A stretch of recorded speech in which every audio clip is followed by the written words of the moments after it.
I'm the Director General from the King Hussein Cancer Foundation. But the most important title for me actually is that I'm a mother of a cancer survivor. Sure. Tell me about the cancer survivor, first of all. Yes, my son had leukemia at the tender age of 2, actually 2 days short of his second birthday. And actually at the time we were in England. My husband was about to start his master's degree in Cambridge University. His sister had chickenpox, then he had chickenpox, and then lo and behold, we had our cancer. And it's a very interesting story. I'm not sure if you want it on this program. At the time, of course, because we were students, so we would go to the National Health Service in England for the, not knowing, of course, that my child had leukemia, not an inkling. You know, you don't go there. As you know, the symptoms are very similar to a flu. And we went there, and each time I would see a new doctor at the emergency room. And of course, he would ask me, I'm the mom, and we would have either Panadol or some antibiotic and so on. But I knew as a mom there is something. I didn't know what it was. I didn't even go towards the word of cancer, but I knew something was wrong. So one day I called my doctor back home, and I still have that paper. I actually wrote down the symptoms of leukemia without ever knowing or reading about leukemia. And he told me, Dina, just get a blood test. So I was very happy, great, blood test. And you know, in the National Health Service, you have to be referred to get a blood test. Somebody has to say, not like in Jordan, you can just go and pay in a lab and get one. So I marched into the National Health Service thing without an appointment. And I said, I just need a blood test and I'm very happy to pay. And the lady said, I'm very sorry, you don't have an appointment. Without me knowing, I started crying. And then one lovely lad, his name is Stephen Foley, we never forget him. And he stood up and he saw this tall woman with a child in tow, crying, you know, with her heart out, not knowing, of course, at all that we had cancer. And he said, I believe she can take my appointment. And he was only 18. Of course, I don't blame the lady. I did not come with an appointment. But anyway, he gave me the appointment. And then the moment then the doctor saw, of course, his platelets were down. She said, I think you can go to the hospital now. And that's how our journey started. And because of your wonderful relationship with His Majesty King Hussein, when he heard about the story of Stephen Foley, he actually invited him and the whole family to Jordan.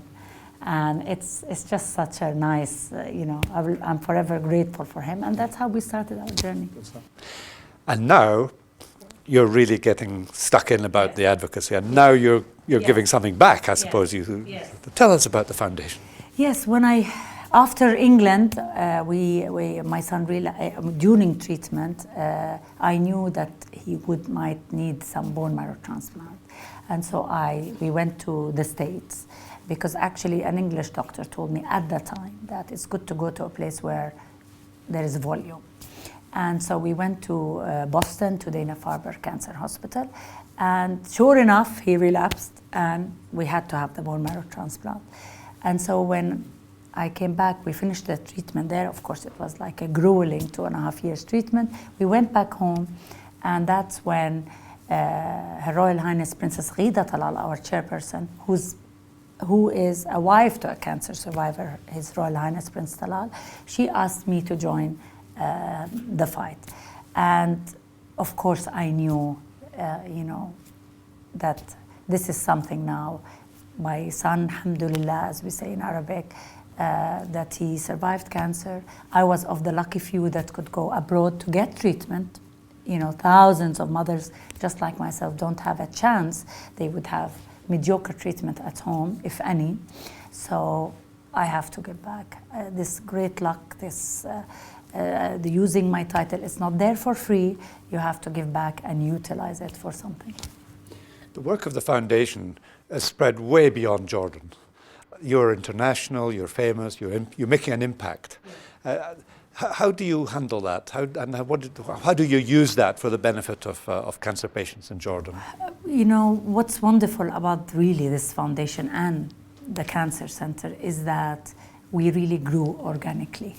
And scientifically, and we mobilized the whole community. That really has been our story.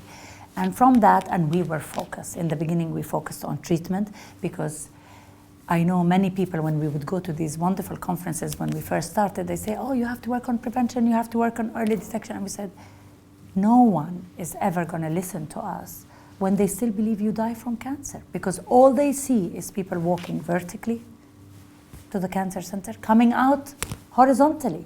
So the only key to unravel everything was to deal with treatment. So all our focus went on treatment, and then we went on early detection, prevention. Now we boast one of the top national breast cancer programs in Jordan and so on, and fighting tobacco and moving on to other spheres in the comprehensive cancer care continuum. Of course, we are not just a local center. As you know, many in the region, before or even after their health systems have been decimated, we are really our first port of call for them. We have patients from Palestine, Iraq, of course Syria now in droves, of course, Yemen, Sudan, Libya. We even have people coming from Algeria, believe it or not. So we are not just a local center, we're really for the whole region. And we take that role very seriously in terms of working on awareness, on advocacy.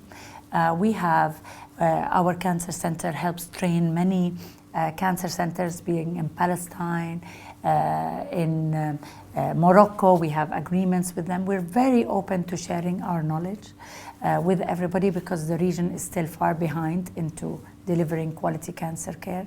And globally, of course, we really always want to share our story, because, and I see it, whenever we come to this conference and they hear about this little cancer center in little Jordan, but little Jordan in size, but big in spirit and ambition, and they feel they can compare to us much more. They feel if Jordan can do it with small resources, then we can do it. And we have many calls from South America, from Africa. Recently now, I've just met 2 ladies from Kazakhstan. They want to come and meet with us and see how we're doing things, because they feel if we can do it, they can do it. So we take that role very seriously, and we love to share our work. And all for free, we don't charge anything to our developing fellow countrymen.